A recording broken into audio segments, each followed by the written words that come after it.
We are coming to you with the latest real estate market update for Hilton Head, Bluffton, the whole Lowcountry of South Carolina. And then we're going to segue into talking about selling a property, furnished or unfurnished, with specific details on things like a bill of sale, not included in sale, how that handles financing, what appraisers think about it, and how agents interact. So let's get after it.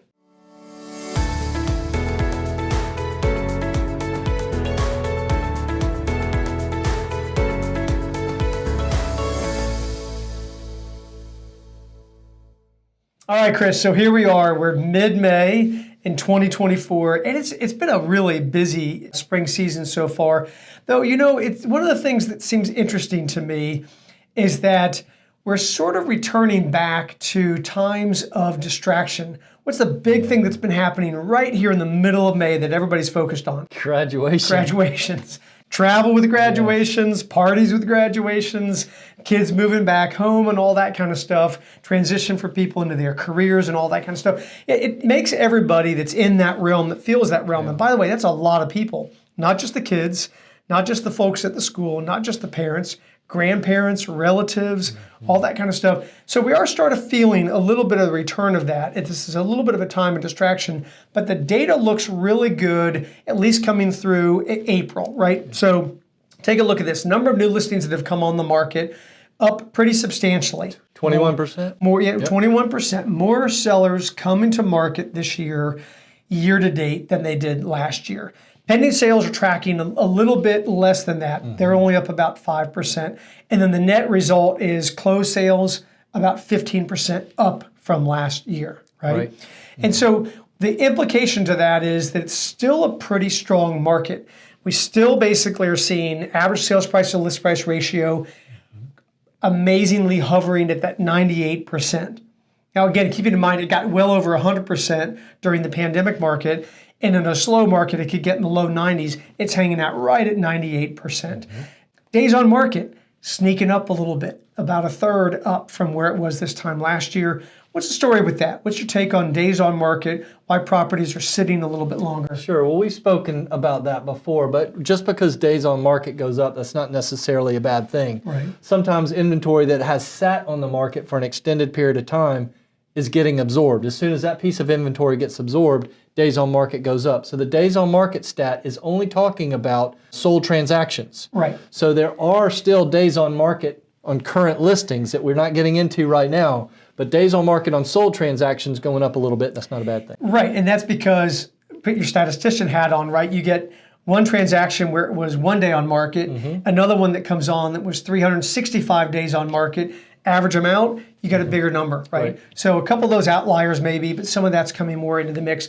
Average sales price, median sales price, still up, single digits, 6 and 7%. That's healthy though, that's healthy, that's healthy growth. Super healthy growth, and that's pretty much what we're seeing, talking about healthy. The market seems to have a little bit more of an even keel, a little bit of a balance. Yeah, I mean, monthly housing supply is something that we're keeping track of. We're watching that. I mean, as we shift from maybe a seller's market to a more balanced market, we're trying to stay ahead of that. So, you know, right now I think that's just inched over a 3-month supply of inventory. 3 to 6 months, I know we've spoken on this before. Yes. Balanced market. And boy, I tell you what, just harken back, you think about, we used to talk about days supply of inventory. We used to talk about hours supply of inventory back when the market was super, super strong.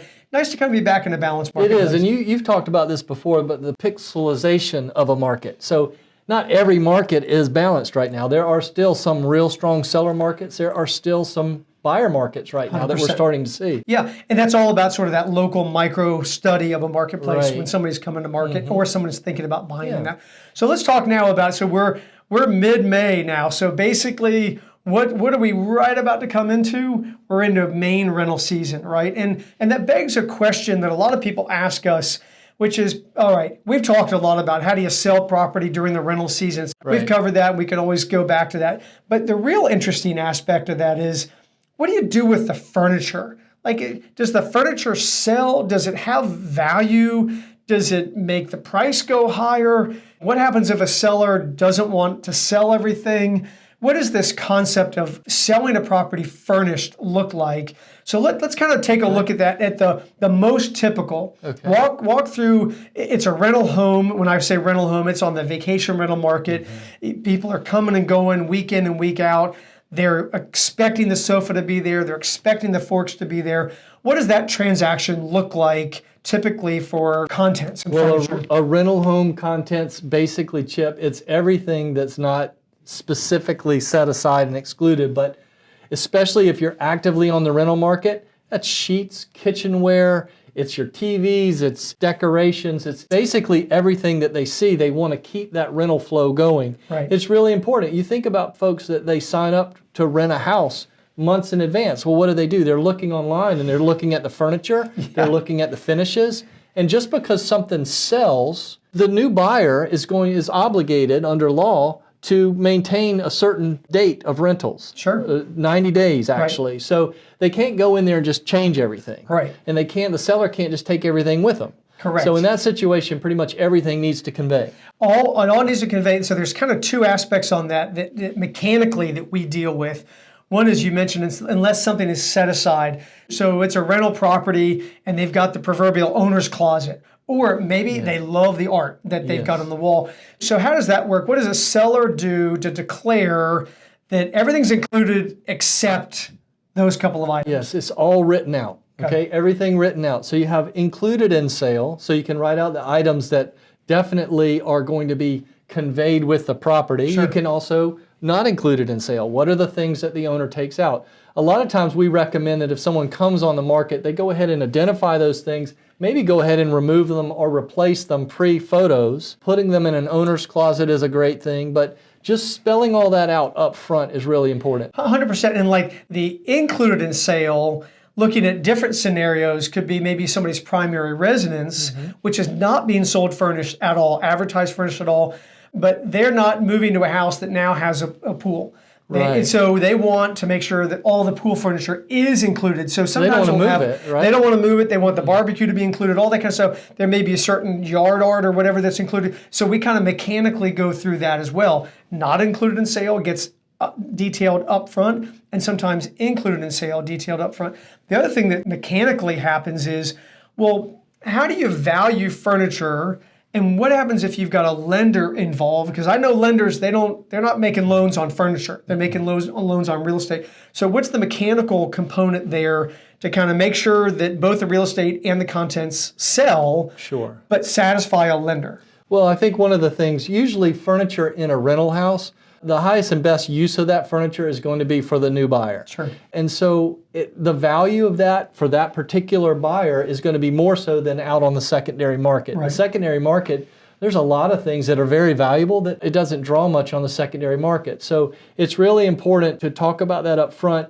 And then it's also important to separate the real estate from the furniture in the contract negotiations and in the contract. Because as you said, a lender does not and will not lend on furniture. And they don't want to see it in the contract. They don't want to see it on the contract. So separating it, the furniture, any other personal property into a separate bill of sale up front is the way to go. Bill of sale, separate legal document. Cool thing about the bill of sale is because, you think, okay, well, I agreed to sell the real estate and now I'm agreeing to sell the contents.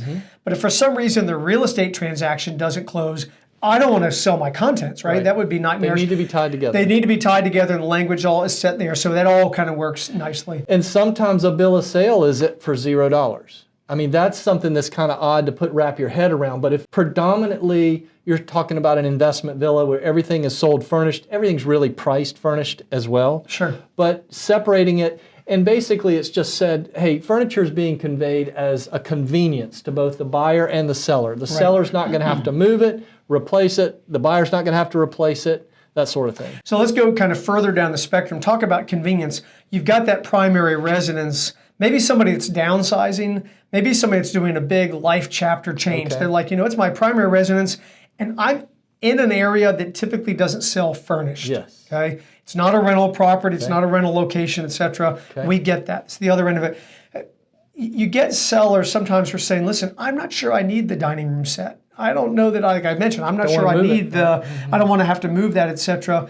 what does that look like, and how do you handle that, even from a marketing perspective? Because that might not be a house that you want to list as furnished, but you want to make sure that the buyer audience becomes aware that some of those furniture items could be negotiable or for sale. Yes, I mean, really, if it's not a market or not a property where buyers are expecting it to be furnished, you don't want to list it as furnished, and there's a couple reasons why. What if you get a buyer that comes and says, okay, you've priced it at X furnished. I really don't need the furniture, so I'm going to offer you Y because I don't need the furniture, you need to take it out. So you really started off kind of in a bad posture. The better thing to do is advertise for sale the cost of the real estate and then put furniture or personal property is negotiable. Okay, and then that will also set the stage for that separate bill of sale. But if you've got some real high-end furniture, we've sold some multi-million houses recently where the furniture packages are north of $200,000-$300,000. Okay, that's real. That's not just a means of convenience, but that's identifying how much they're worth, the contributory value, and assigning a dollar figure to it. Because you could be talking about instances like that, really high quality furniture. Of course. Could be art. It could be high-end rugs. The list goes on and on. And so it starts to open. It's really kind of interesting. So it starts to open up the possibility that maybe a seller might not have imagined, or maybe a buyer didn't imagine, that there could actually be some transfer of personal items or contents in an area or location or a property that really isn't marketed that way. But setting the expectation, having a list up front, can be really critical. So a lot of times we'll sit with sellers and say, well, okay, we might be open to selling some of the furniture. Okay, pause. What are you thinking you might be interested in? Have you thought about the value on it? Can we start working on that list? You create a shopping list that's on the side and available for a buyer who wants to buy the piece of real estate and becomes excited, if they are, that some of those contents might be available. The thing to think about as well is, who is your best buyer for these contents? The person that just walked through the house and loves everything about the house, loves the way it looks, that's your best buyer. So open the door for them to be able to purchase something, and buyers can look at it as well. If you're a buyer looking for real estate and you're shopping, if there's something that you're really kind of drawn to in a house, don't be afraid to talk with your agent about, hey, let's throw in and have that included as part of the purchase. Let's do a strong offer, but let's put some things that would really make our transition into the property easier, and that's the time to do it. During the negotiations. 100% agent conversation up front. Hey, is it possible that your seller might part ways so many times it's a win-win. 100%. And I tell you what, the real win on that, and we see this a lot of time in downsizing, is when you sell a piece of furniture to the buyer, nobody has to move it out and nobody has to move it back in, which is a super win on the logistics side. All right, guys, there we are talking about furniture, selling contents, and the Hilton Head market. We'll talk to you guys soon.